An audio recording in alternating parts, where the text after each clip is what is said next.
Prezados amigos e colegas, há temas que valem a pena ser discutidos e há lutas que valem a pena ser travadas. Uma delas diz respeito à manifestação do pensamento, a liberdade de livremente se expressar, a liberdade de falar o que quiser, de criticar, de narrar fatos, obviamente que dentro dos limites da legalidade. E o limite ele é delineado pela própria Constituição Federal, que traz o que você pode falar, o que você não pode falar, quais os bens jurídicos que você pode violar se você ultrapassar o limite do permitido e do proibido. Não se pode ofender, é um bem também juridicamente protegido pela Constituição Federal. Não se pode violar a imagem das pessoas.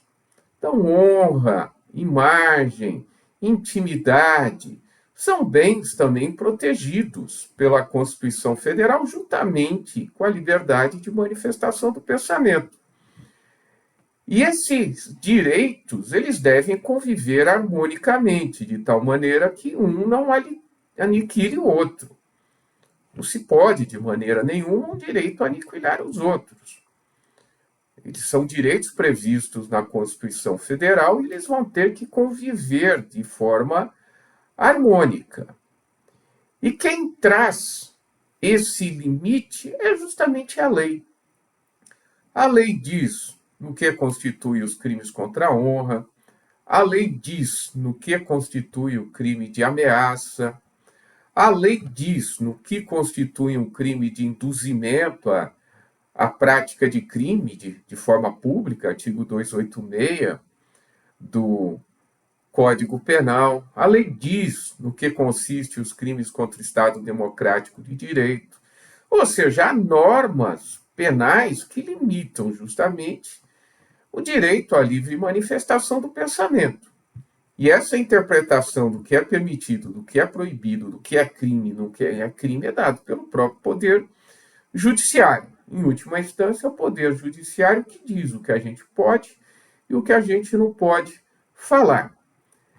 Claro que, a fim de que esse direito à livre manifestação do pensamento não seja aniquilado, essa interpretação, que é uma interpretação subjetiva por parte do magistrado, por parte dos tribunais, deve partir do pressuposto que a liberdade de manifestação do pensamento é a regra. A regra é essa: as pessoas podem livremente se expressar independentemente de censura. Ou seja, não se pode calar a pessoa antes de que ela fale.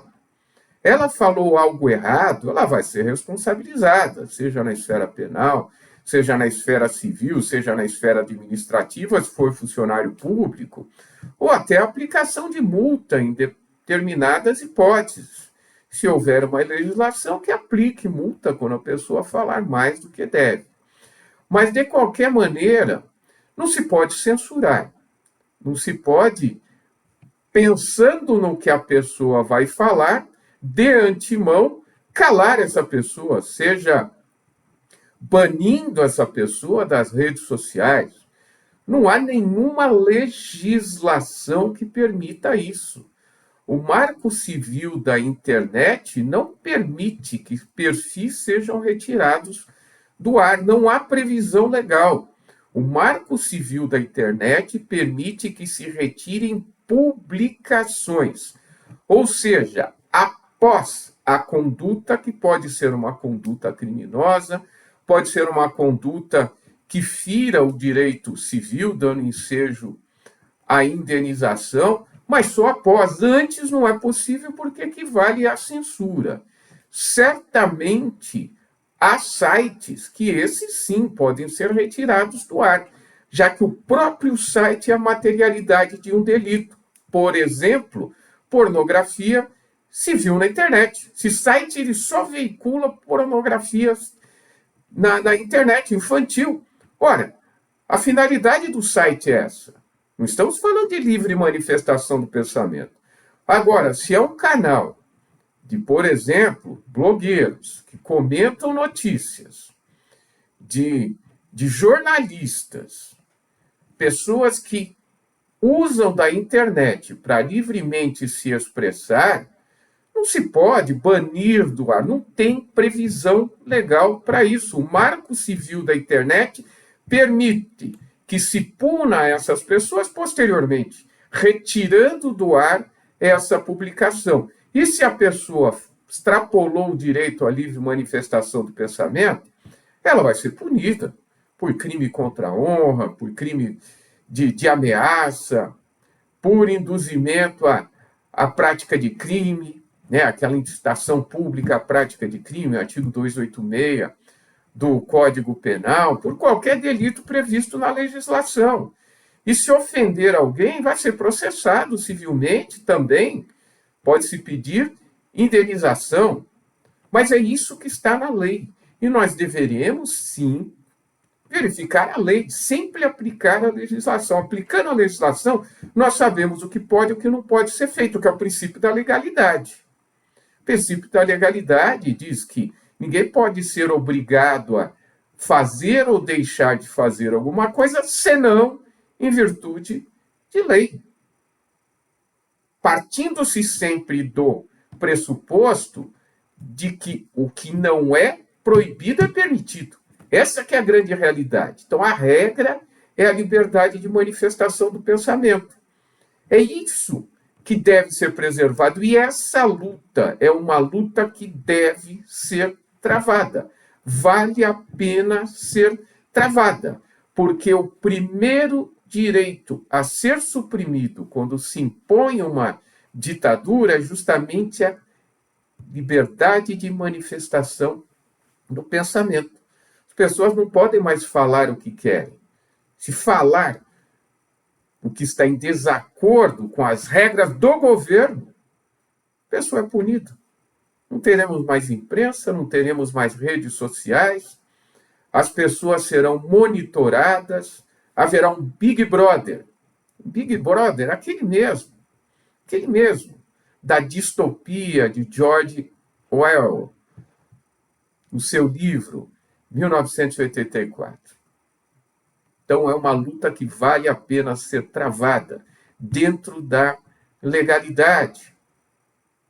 Por isso que eu estou sempre me manifestando como um defensor da legalidade, como um defensor da ordem constitucional, porque eu quero que a Constituição seja observada. Se a Constituição criou esse direito à livre manifestação do pensamento, como cláusula pétrea, inclusive, núcleo intangível da Constituição, nem emenda constitucional pode suprimir esse direito.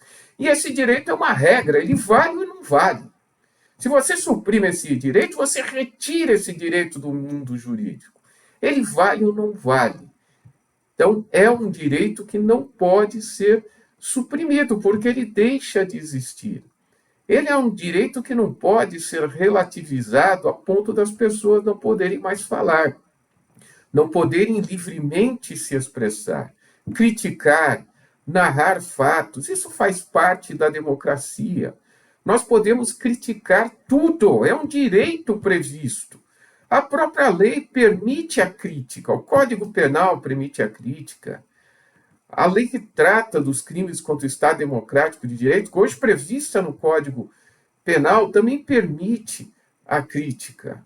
A Constituição permite o direito à reunião, o direito de protesto, sem baderna, sem emprego de armas. É possível tudo isso. Isso são instrumentos previstos na Constituição, instrumentos democráticos. Quem preza a liberdade, quem preza esse valor extremamente importante em todo Estado democrático de direito, tem de se manifestar. Tem de ser contra qualquer tipo de censura, seja de onde vier, venha de onde vier. Essa que é a grande realidade. É uma luta que vale a pena ser travada dentro dos limites da legalidade.